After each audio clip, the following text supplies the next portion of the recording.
Today we will discover that God promises that He's watching and listening. Do you love a prodigal? Do you feel like you are lost in a scary and endless wilderness? Welcome to the When You Love a Prodigal podcast. I am Judy Douglass, and I spent more than 15 years in that wilderness. I believe together we will discover help and hope for your journey. Last week we discovered that every name of God is a promise, that He will always be true to the many names He has. This week we explore two promises He has made to us. He sees, He hears. Invisible. I almost didn't see her, pressing tightly to the road sign, practically invisible. She was clearly homeless, preferring to hide, but needing to be seen with her cardboard sign, "Homeless, please help." God has given me many opportunities to interact with homeless people. Do you know what the most consistent word they use to describe how they feel? Invisible. People turn their head, move to the side, or even cross the street to avoid them.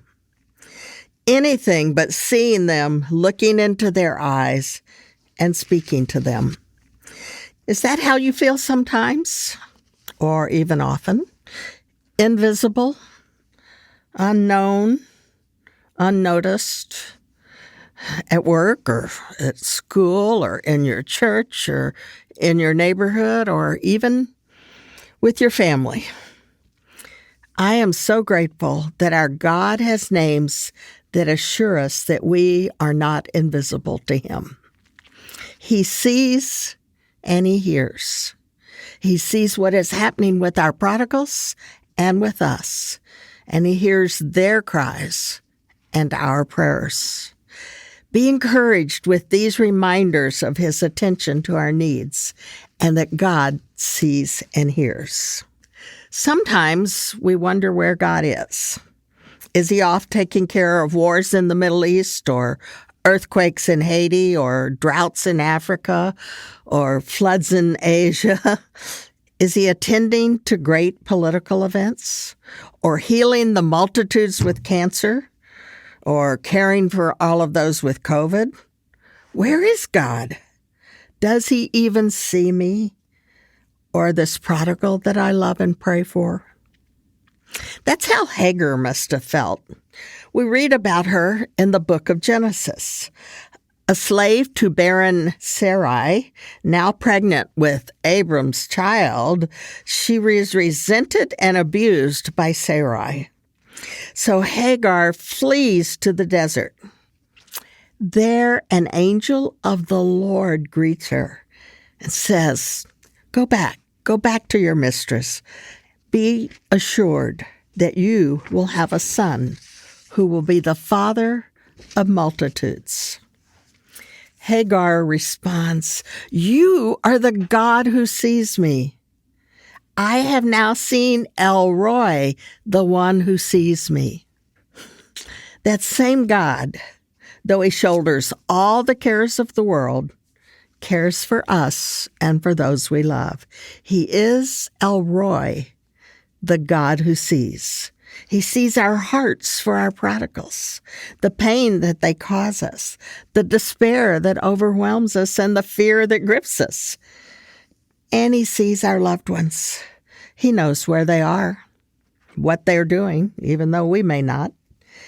But He also knows the pain they're feeling, the torture of addiction, the fears that pursue them.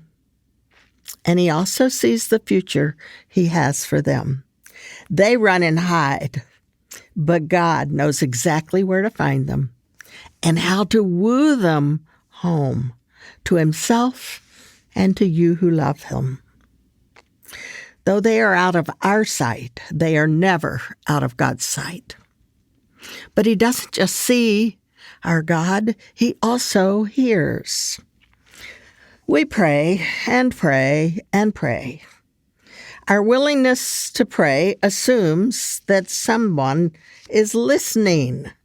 But sometimes we wonder, our prayers seem to hit the ceiling or disappear into the clouds. We beg, beseech, cajole, bargain, and yet too often we feel like we have not been heard. No one is listening. We don't see the answers we desire. But our God is a God who hears us. We learn of Shammah in the Psalms. In Psalm 34, the righteous cry out, and the Lord hears them. He delivers them from all their troubles. We can be assured that our God is not deaf or distracted or indifferent. As we cry out to God for our loved ones, He is Shammah, and He hears. But there's more. In the New Testament, we also learn that He hears. Our God is called Akuo.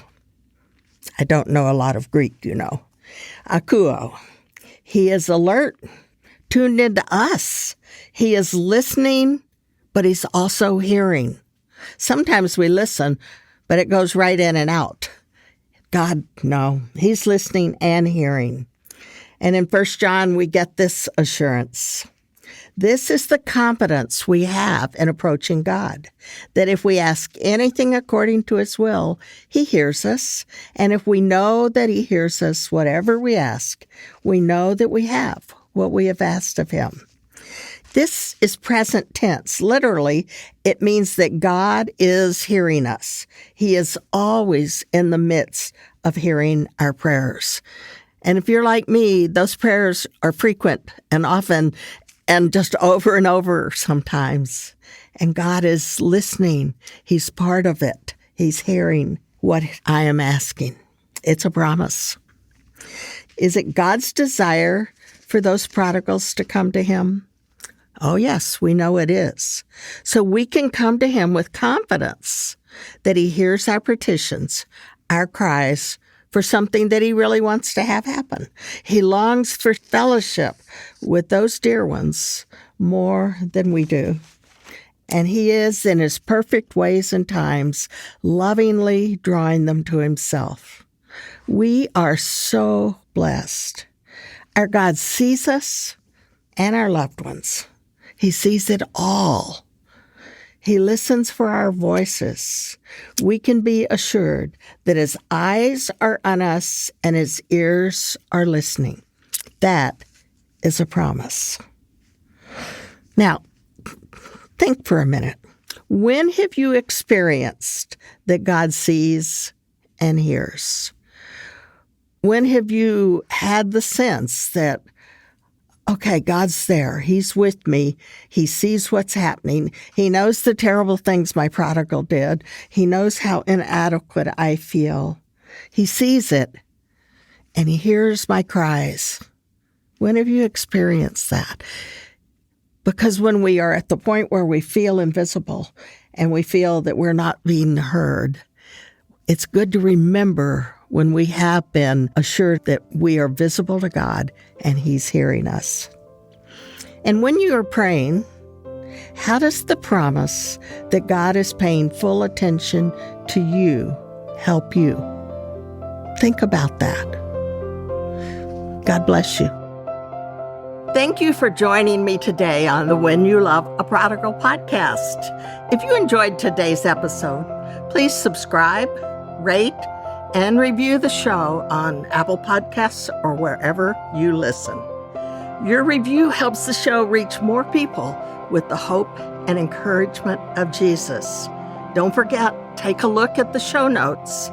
And for more helpful information, resources, and books, check out judydouglass.com. That's Douglas with 2 S's. You can find me on Facebook and on Twitter and Instagram at judydouglass417. Until next week.